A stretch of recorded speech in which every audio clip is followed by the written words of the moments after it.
Welcome and thank you for tuning in for another Rice Rewind. Today, I am re-releasing what is technically my second interview with Max Keiser. And we'll come back to that first interview in just a moment. Max is an American broadcaster and filmmaker. He is the former host of the Keiser Report and the current host of the Orange Pill podcast, both of which feature his wife, Stacey Herbert. He is also the senior Bitcoin advisor to the president of El Salvador. And this interview was originally recorded and released on April 17th, 2020. Now let's get back to that first interview. The first time that I interviewed Max, we used Skype per his request. I have never used Skype to record an interview before that, and have not used it since. Unfortunately, we had an issue where Max got disconnected. Now, had I been recording on Zoom, there would not have been no issue. I didn't know that once Max reconnected, I would need to start recording again. And unfortunately, we learned from our mistakes. Now, this interview was never released on YouTube. I did release it on alternative platforms. But I will include that first incomplete interview with Max Keiser at the end of today's video.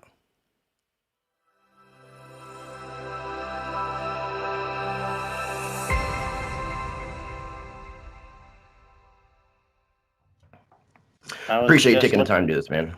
Yeah, just looking at your YouTube channel, the Rice Crypto Show. What do you think? It's pretty cool, man. It's pretty cool. I'm happy to be on. I thank you for inviting me. Let me put on my cool shades. You know, I gave you the full effect.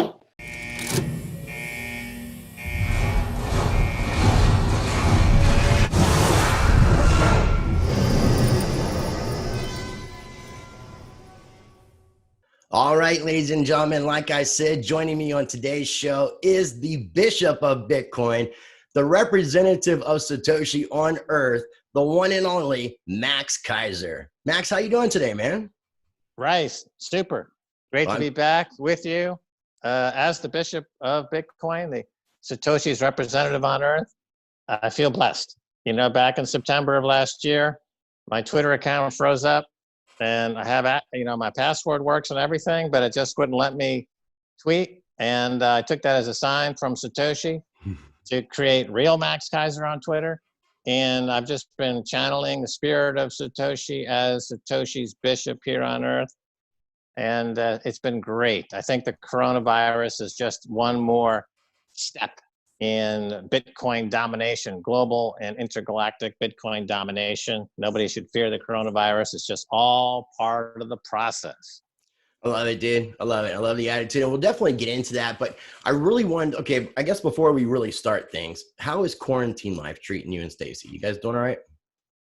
Yeah, this is the best quarantine ever, really. There hasn't really, the only thing that's different is that we do the show at home. We don't do it in a studio, and it works out better. Less time driving, the production quality is higher, and it's just commute from the kitchen to the living room. It's very easy, and it's a lot of fun, a lot more fun. Max and Stacey can have more like fun doing it because there are less kind of engineers around and camera and sound guys. And, you know, I was joking with those guys a few months ago. I said, these iPhones are getting so good that eventually they're going to put you guys out of business. And sure enough, I was correct, because we can do the show just using 2 iPhone 11s, and we can make it look like 4 cameras because we're shooting in 4K, and it allows us the ability to zoom in without loss of resolution on both cameras. And that's done with our mixer and director in London. And the product is better, and our Spanish audience is exploding, Rice. I can't believe it. We're getting 400,000 views per Keiser Report dubbed into Spanish, and I think that plays into the whole Bitcoin message as well. No, most definitely, man. And I'm kind of glad that people like you are getting to experience working from home and using this modern technology, because, I mean, I've been doing it for a minute, and it's very possible for someone, you know, I'm sitting in a bedroom basically that I've turned into an office. And, you know, I mean, it's great what we can do with technology, and I feel blessed with that, man. So I really wanted to get your thoughts, man, on everything that's going on right now with what they're terming as the Great Lockdown, with everything that it encompasses, regarding the Federal Reserve, all this stimulus money, how it's going to affect the economy. I'd really just like to get your overall thoughts, and then we can kind of dig into some of those topics. Yeah, well, the topic of the Federal Reserve, of course, is a topic we've been talking about in the Bitcoin community since day one.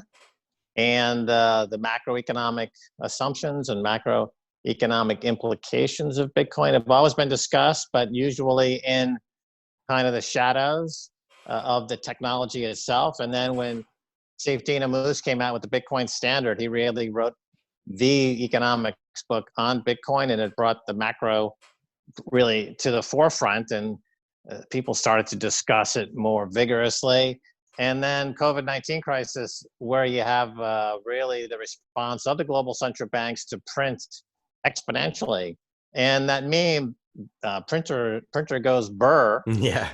that really encapsulates in people's mind the relationship between the central bank and the stock market. So, I saw a friend of mine was tweeting something to the effect that we used to value stocks based on price earnings ratio, but we really don't do that anymore. We just look at the price. Yeah. And there are no earnings. None of these companies are really making earnings, really. The economy is in lockdown, but the price keeps going up because the speculative pockets of cash out there in hedge funds and sovereign wealth funds and even central banks themselves, they're just buying with reckless abandon. They're buying anything out there.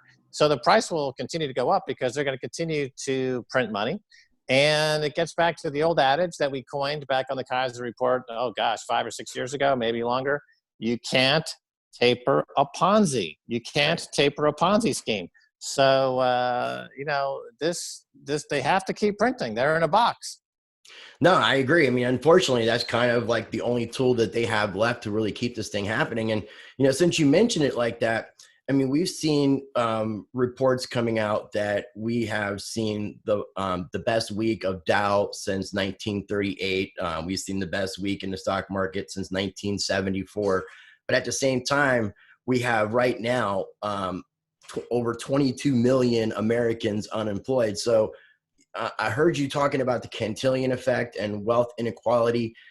How do you explain this to the average person who doesn't know what's going on? Why does the stock market keep going up and everything looks like it's all right, but then you see all these people who are unemployed, which is a complete opposite end of the spectrum, and it makes no sense to see both headline news pieces in the same articles or same front page or same website or what. You're seeing this on the same pages, and it's crazy. Right. Well, the Wall Street and Main Street don't usually go in sync. So when Main Street's doing well, Wall Street is suffering. And when Main Street is suffering, Wall Street is doing well. And that's been exacerbated really since the Reagan years. Remember Reagan, when he became president, he fired the air traffic controllers. And he started this era of Reagan Thatcherism or neoliberalism, where organized labor was systematically dismantled, and wages never kept up with inflation or barely kept up with inflation. And the inflation number itself was being misreported because of what economists call hedonic adjustments. The classic example being if the price of steak gets too high in the basket of goods, they calculate inflation. They hedonically adjust steak for hamburger. So hamburger is cheaper. And now they say, oh, look, inflation's not going up, because now they don't calculate steak, they calculate hamburger. And they make those adjustments every year to make it look like inflation is low. They have an incentive to make inflation look low like that, because it means no COLA, cost of living adjustments. For example, it helps a lot of people not to have inflation stated. They also don't really calculate labor at all, or they don't. They have been able to financially engineer since the Reagan years, since deregulation, because he brought in that huge wave of deregulation. They've been able to create an economy where both labor and taxpayers are superfluous.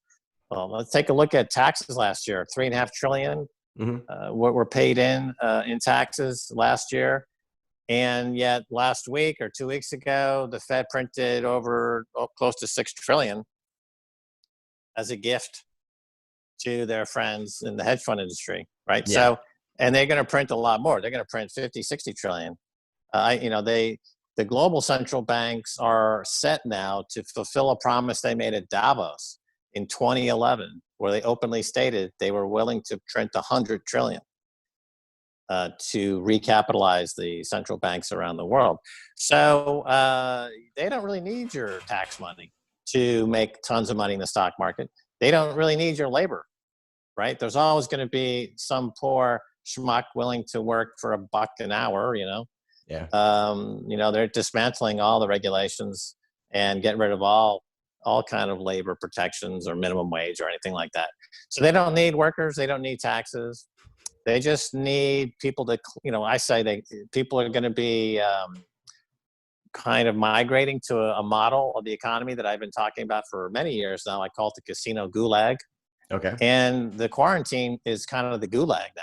So people are locked at home, stay at home. They can't move. And their only hope of making a living now that everything's been destroyed on the employment front is to click on ads, online and maybe get a protein pill to survive another day. So this is the casino gulag. Play a game. That's the casino. If you win, you get a protein pill.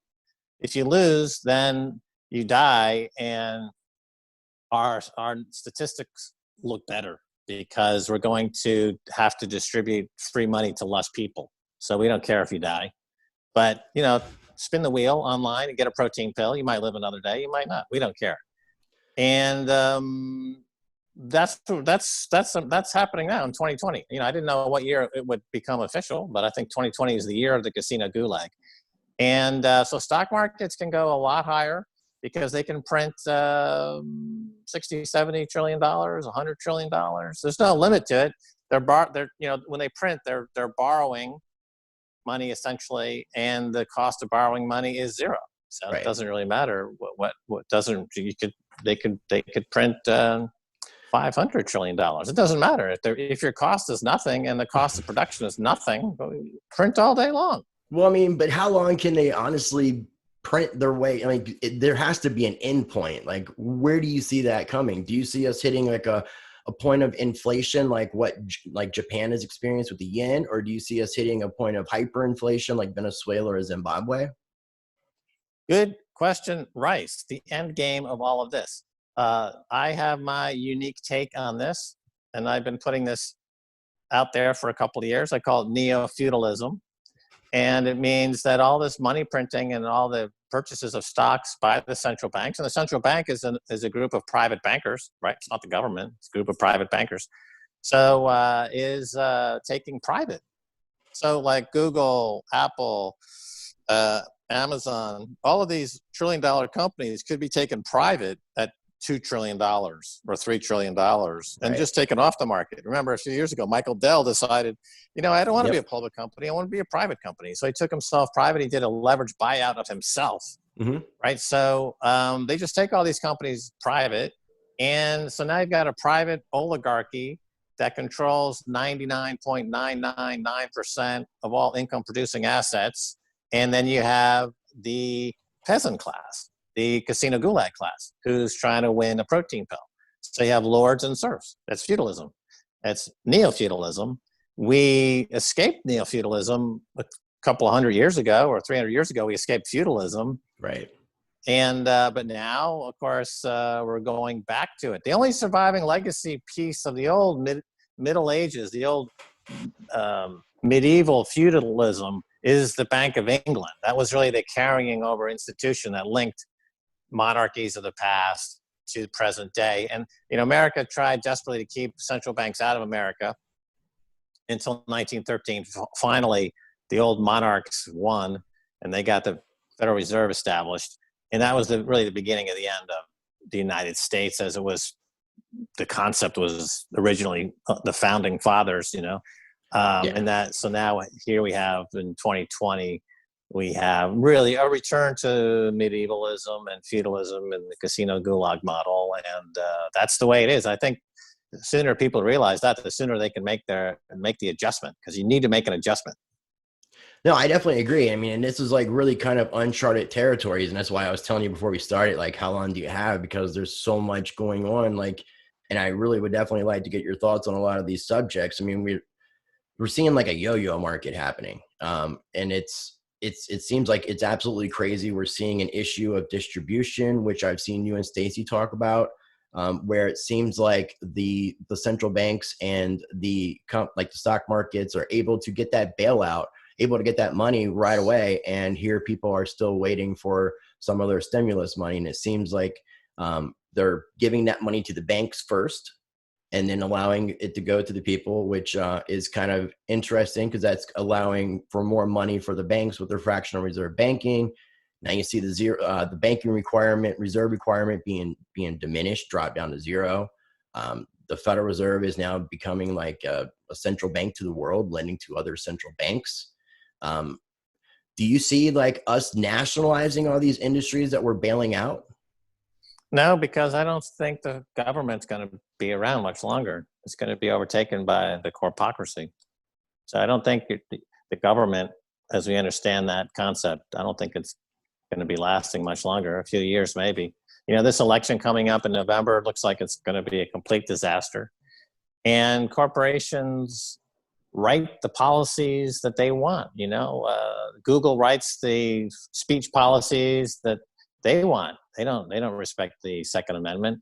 Amazon writes labor policies that is favorable to Amazon.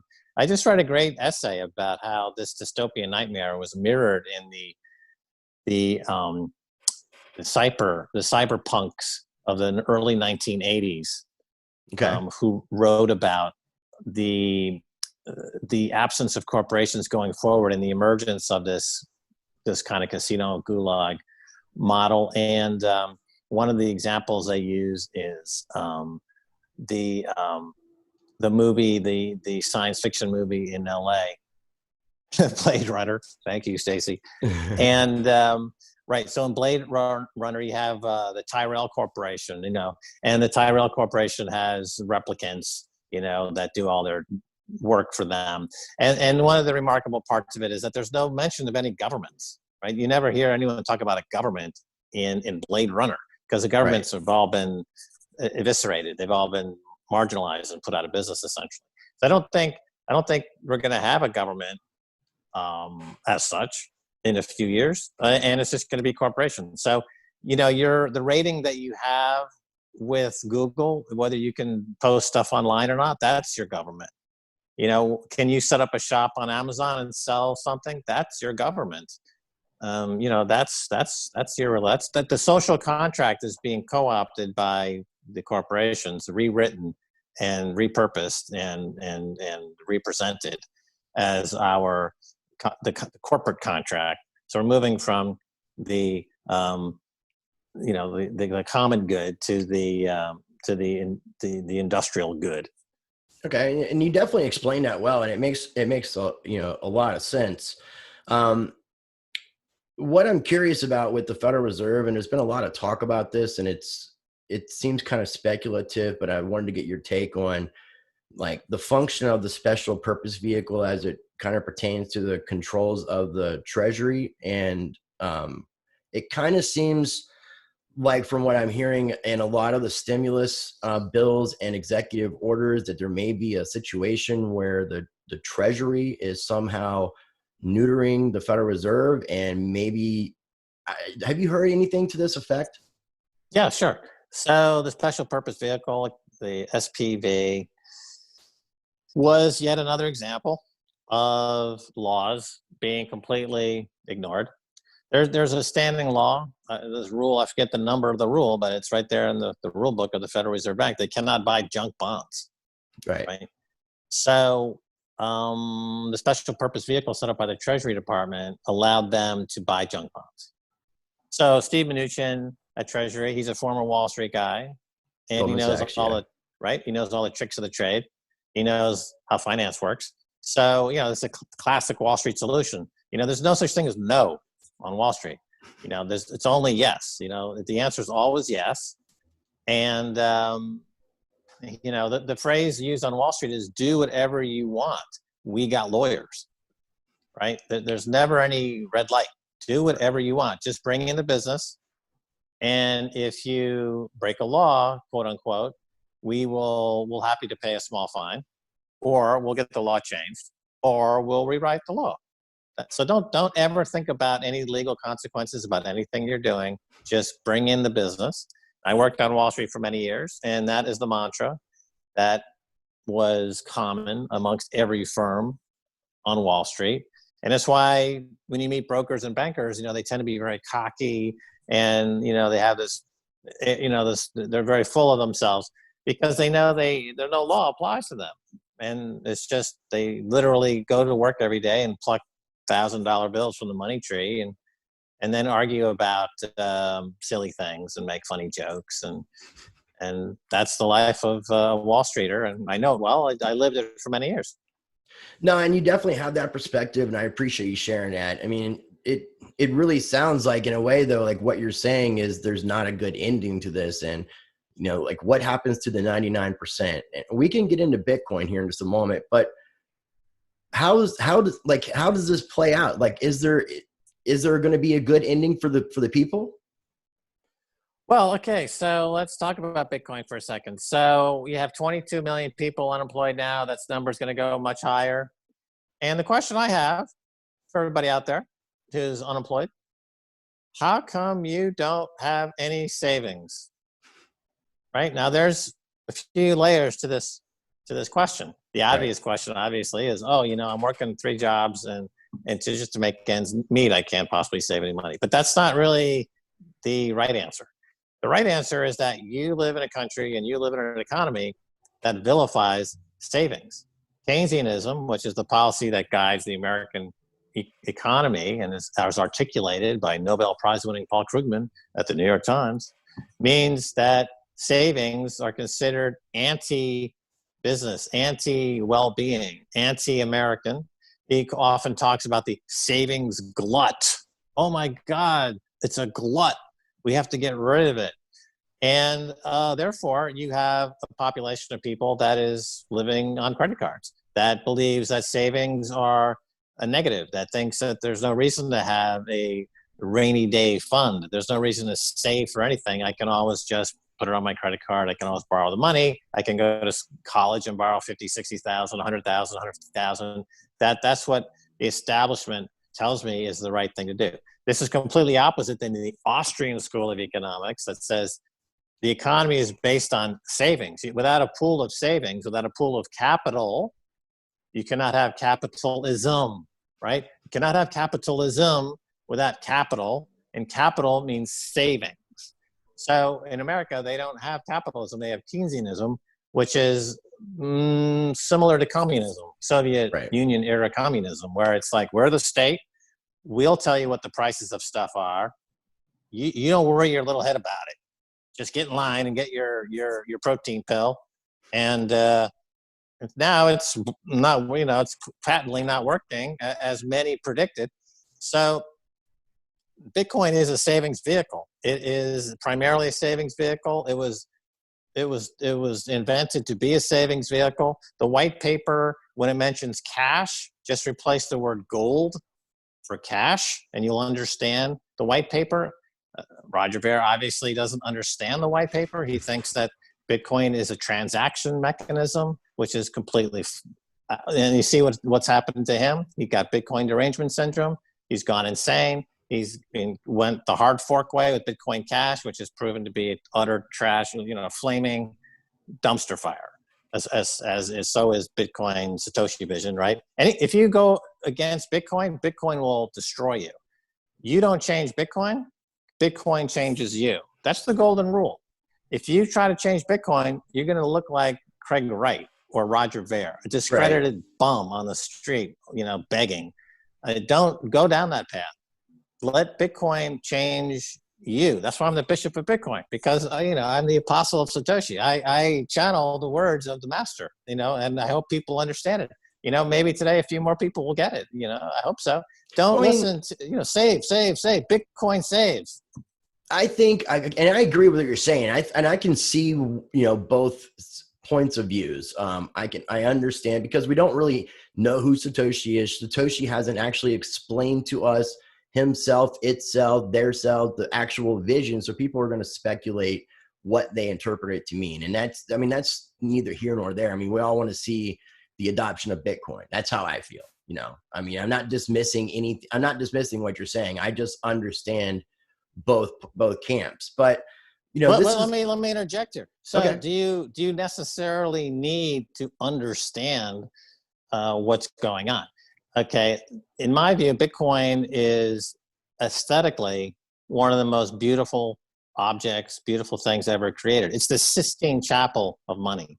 When you are in the Sistine Chapel, when you look at the Sistine Chapel, or you look at a Rodin sculpture in the Rodin Museum garden in Paris, or you are looking at the Mona Lisa, are you looking at a Da Vinci, do you understand why aesthetically you're pleased, why you're filled with a sense of wonder, why you feel closer to a spiritual kind of revelation when you see something that gorgeous, that beautiful? That's the Bitcoin protocol. That's why it has 85% of the hash rate, and every single altcoin is shrinking. It's got 65% of the market cap. It attracts capital the same way the Mona Lisa attracts millions and millions of people to the Mona Lisa.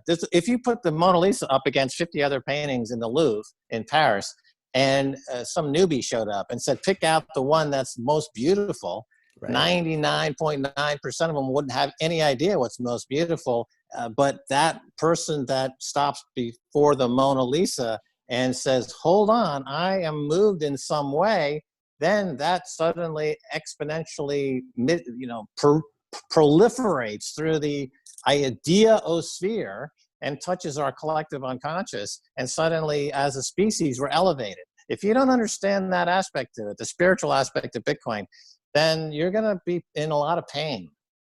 No, and I definitely agree with what you're saying. I mean, I definitely believe in Bitcoin. I believe in the Satoshi white paper. I believe in the way of it getting us away from the controls of central banks and fiat money. I mean, I think that creative destruction is a beautiful thing. And you could look at that as like encompassing. That's why I talk about my practice change of us also trying to evolve as well. We're trying to change the world and disrupt technologies and disrupt industries. We need to evolve as human beings as well. Or we're going to continue to have these same problems that we've been having throughout the history of mankind if we don't learn from our mistakes and our lessons. And I definitely agree that Bitcoin is a beautiful thing. And we're seeing why, but Bitcoin was created for exactly this reason of everything that we're talking about today. It was designed in 2008. The white paper came out in, was it Halloween 2008? And then 2009, January, it was first mined. That's when a Genesis block came out. So it was birthed out of the 2008 crisis that we experienced. And now we're finally, for the first time, seeing Bitcoin being put to the test of what I feel like it was created for. Do you feel like people are going to start embracing this technology, especially with the fact that we're seeing the supply of physical precious metals diminishing? Do you see people finally adopting Bitcoin? Well, a couple of points. First of all, I agree with you that now we have a huge crisis. So we're going to see how Bitcoin performs in a crisis. It was born out of the last crisis in 2008. And we've been waiting for the next crisis, which we all knew was coming. Here it is. Now we see how Bitcoin performs during this crisis. So in terms of how it's going to perform or what it's going to do in this crisis, I think that we don't need to worry about Bitcoin. The price of Bitcoin could go to 100,000 or 400,000, and the humans could disappear off the face of the earth. Humans as a species might not make it, but Bitcoin will. Bitcoin is never going to go away, and but we as humans need to worry about ourselves. We shouldn't be worrying about Bitcoin. It's fine, and it's doing. You can orient yourself toward it and be elevated by it, or you can turn your back to it and be caught up in the tar pit of the legacy system and go down with the dinosaurs. And that's your choice. But it's not. We don't change Bitcoin. Bitcoin doesn't care about us, and it's going to do fine without us. But as I've said a long time, that the price of 100,000 or 400,000 could be reached, but might not be any humans around to experience it. That's an interesting concept to think about. What about the correlation that Bitcoin has experienced recently in Q1 with like the equity indexes? And do you see it separating? Do you people talking about the stock to flow ratio? You want to discuss that a little bit? The correlation is there is no correlation. Bitcoin doesn't correlate with anything. It went from nothing to the current price. What is the current price? It just 7,000? hit right over 7,000. Yeah. Right. So it went from 0 to 0.000 of a penny to 7,000 over 11 years. Right. Doesn't correlate with anything. It might temporarily on a chart appear to correlate to something at one point. But that is very short-sighted. If you pull back and you look at the big picture, it's totally unique. It's like a meteor strike. What does that correlate to? It correlates to the world just got blown up by a meteor. That's what it correlates to. So, it doesn't really correlate to anything. As far as gold, gold is the closest corollary to Bitcoin, and it's hitting new all-time highs against all major currencies around the world except the dollar. Looks like it's going to do that in the dollar very soon. Gold was the go-to store of value without any third-party risk. Didn't need to be verified. Needed to be verified, excuse me. And that was a shortcoming of it. It has some shortcomings. Then it has a few shortcomings, right? It's hard to move around. It's hard to verify. And these shortcomings are removed, Bitcoin. That's why it's potentially could be the perfect way to liberate people from the tyranny of centralized authority, not only central banks, but centralized governments. So not only is it getting rid of the central banks, but it's getting rid of the nation states as well, because they're totally unneeded. Totally makes sense. And I really wanted to bring that up. I mean, I agree 100% with what you said, but I've been hearing a lot of people talking about this, and I wanted to get your take on it. Look, let me tell you something about people who talk about this. If they come from a stock trading background, they're going to look at it like a stock. If they come from a precious metals background, they're going to look at it like a precious metal. If they're technical traders, they're going to look at the Fibonacci number and the technical patterns and the double trip and the head and shoulders and the triple top. And that's how they see the view. It depends on the lens through which you see the world. That's how you're going to frame Bitcoin. If you see it, as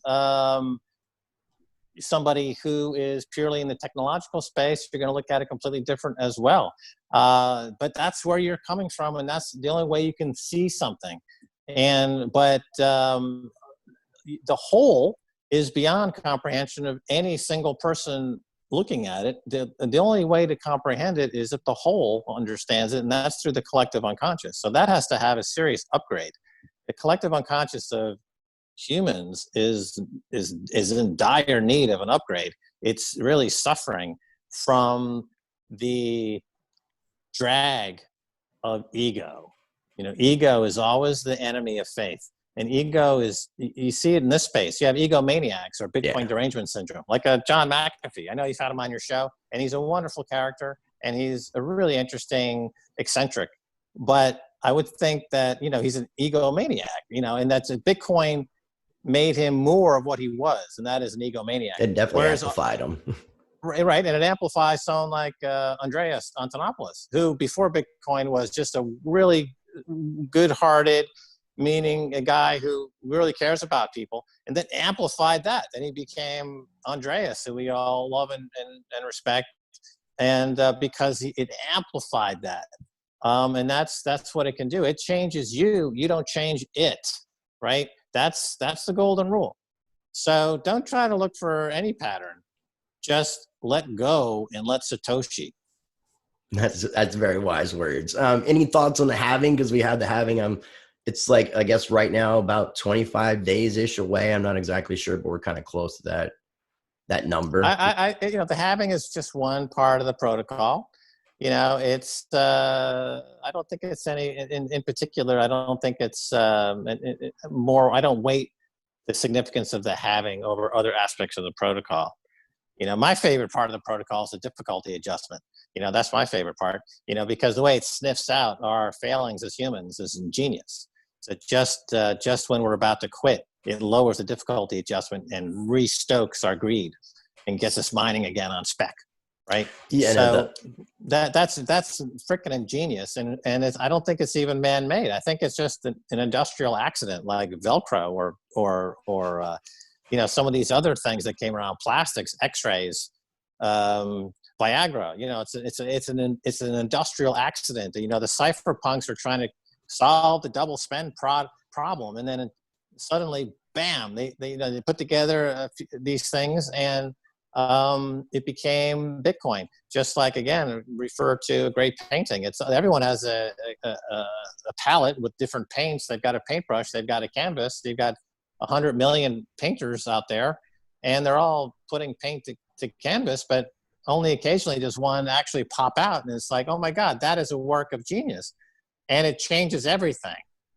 It just changes everything, and it also amplifies. Let me also, people who are amplified. Nouriel Rubini, Peter Schiff, right? Their egomania was amplified. Their stubbornness was amplified. Their inability to think with any kind of agility was amplified. Their shortcomings as economists and financiers was amplified. Right. So and now they're never going to come back. Peter Schiff's never going to come back from the mistakes he made with Bitcoin. Since I told him to buy it at $10, right, $100. I begged him in his living room when he lived in Westport, Connecticut, before I moved to Puerto Rico. And he's just like, he's got a million reasons why he shouldn't do it. And now he's underperforming the market in a spectacular way. And he's become, a poster child for Bitcoin derangement syndrome. So, but that's what the protocol does. Don't fight the protocol. Don't fight Satoshi. Just let go and let Satoshi. Just let go. I love it, dude. I love it, man. Well, I really enjoyed talking to you today, man. And I definitely would like to bring you back on soon. And I'm glad that we actually got to complete an interview. I'm going to have links down below for that first interview. That was my technical screw up because we were using Skype. We got disconnected. No, we didn't use Stacy the first time. That's why it didn't work. Stacy's magical. I love Stacy. I love you too, Max. And I appreciate all you guys do. Before we wrap things up, was there anything that I didn't ask or anything that you wanted to talk about real quick? No. Okay, well, that's cool. Well, if you don't mind just lingering for 1 second, I'm going to do my little wrap up and I'll talk to you here afterwards. Ladies and gentlemen, I'm going to have links down below for that first incomplete interview with Max Keiser that took place last year. I'm going to have, I encourage you to explore my channel. If you like what I'm doing, you can support me by liking, subscribing, commenting, and sharing. And as always, I encourage you to be the change by practicing change. And I love you all.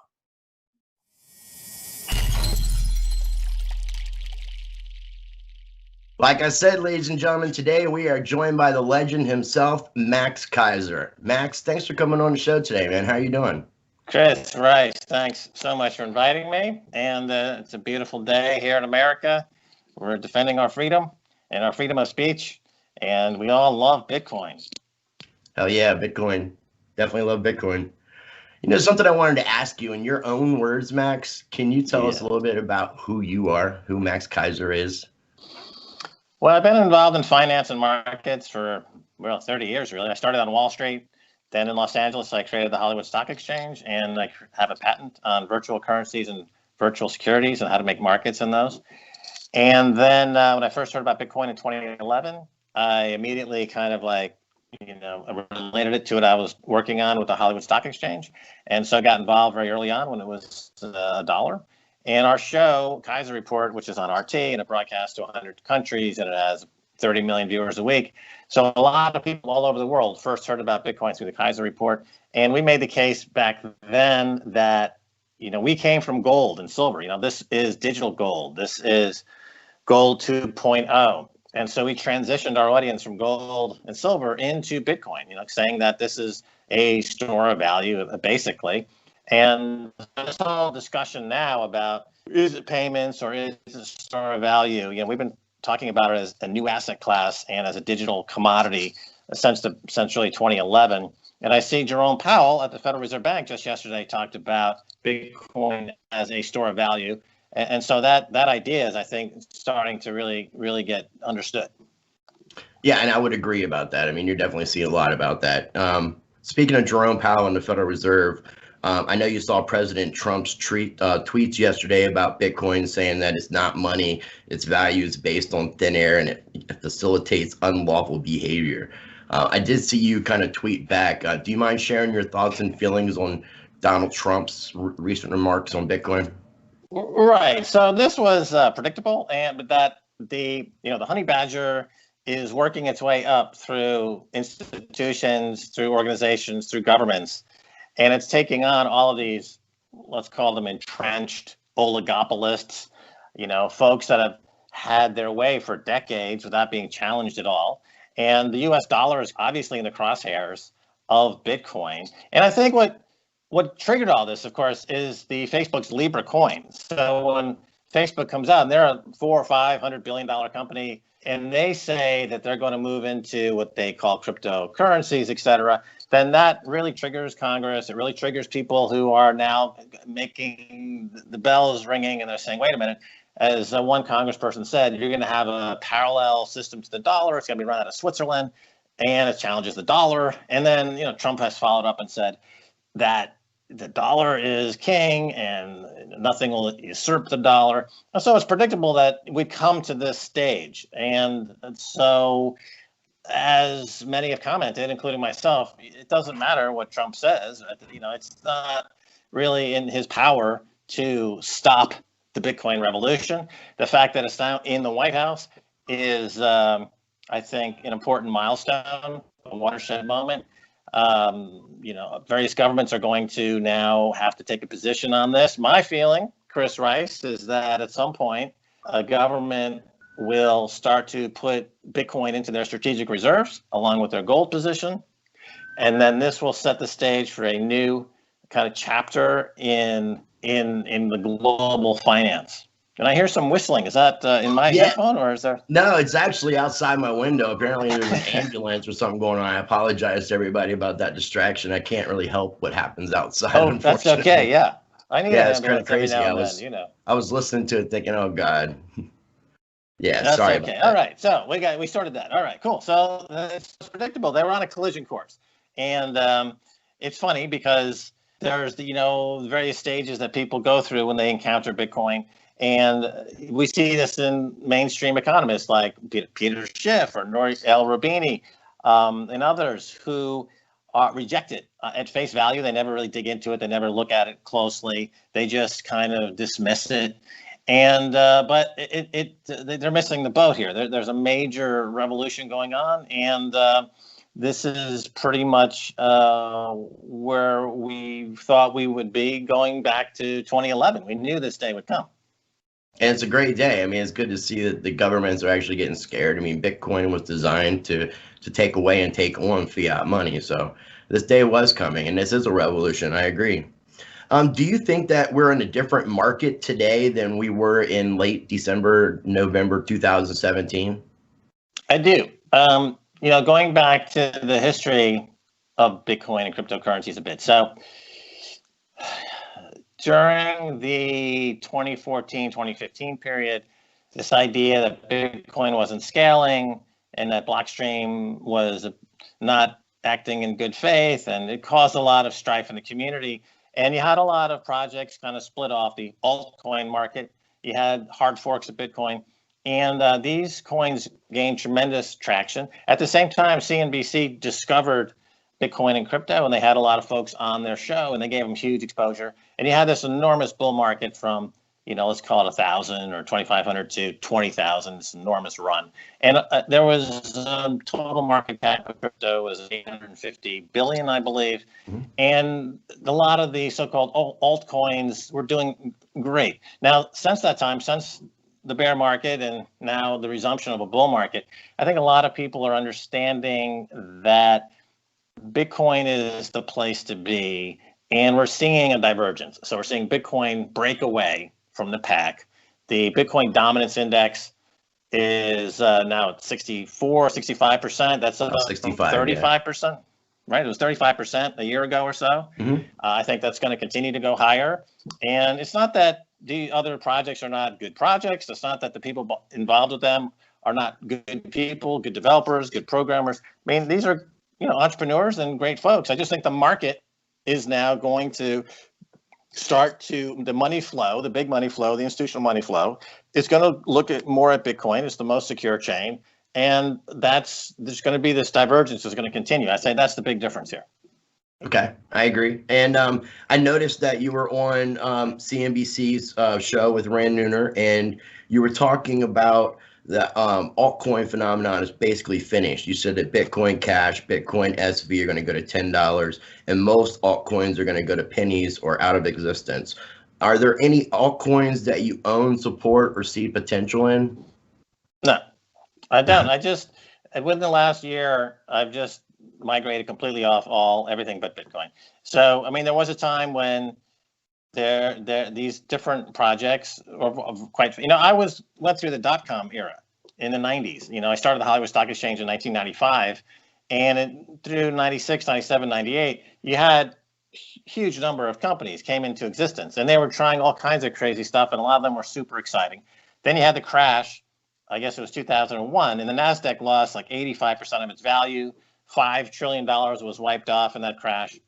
And then from the rubble emerged some major players, Google, Facebook, and a few others. They dominated, and all those hundreds and hundreds of smaller startups, they either got glommed, taken over or went out of business, et cetera. So I think similarly in this Bitcoin crypto space, it's time now for Bitcoin to assert its dominance, and I don't see any competitors out there.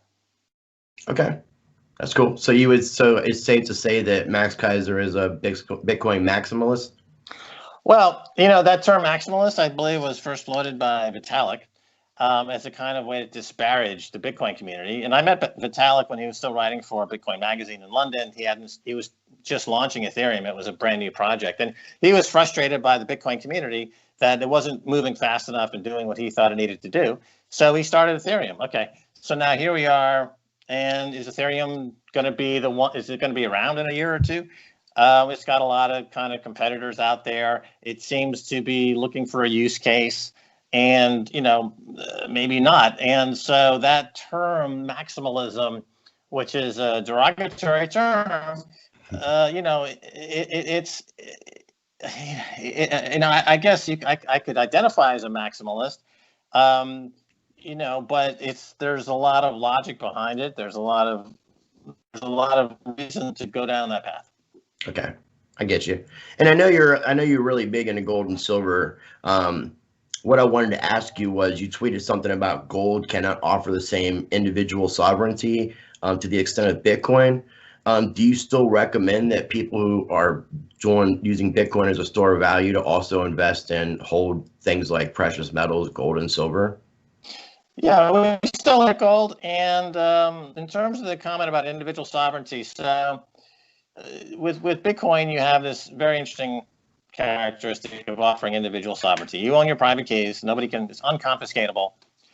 And so this is really, we've never seen this before as such. There's no trust involved. I don't need to trust a third party. I don't need any gold that I own is stored in a vault. I have to trust the vault. The gold itself has to be verified. I have to trust someone who's going to verify the gold. So gold, in that sense, can't offer individual sovereignty to the extent that Bitcoin can. Now, I think that gold is a fine place to be, gold and silver, as hard money. I made the point recently that Bitcoin made hard money fashionable again. And then suddenly there's a push into gold. Gold is not, it's going to go up. It's going to go up, but not at the same rate as Bitcoin. Bitcoin will outperform gold. I think I'm one of the few people that can really push either gold, Bitcoin, or silver. That's pretty much been the focus now for 8 or 9 years. And I can talk about all of them. There's a fake war going on between the gold bugs and the crypts. The bugs versus the crypts. Peter Schiff is trying to stoke some kind of rivalry. It's pretty silly because his arguments really have no basis. He's never really done the work. Talk about proof of work. He's never spent even 10 minutes looking at the protocol, the technology, or anything about it. He argues and very broad terms and tends to talk over people, and he hasn't offered any constructive criticism at all. So same thing with Rubini and these other folks. So they don't understand really what's going on at all. So the answer is sure. It's gold is nothing wrong with gold, and it'll do well in this environment where fiat money and paper money are going to suffer. I think that paper money, fiat money, is really going to have a really rough time going forward. The U.S. dollar is going to have a lot of trouble here going forward. And so people are going to look for hard assets.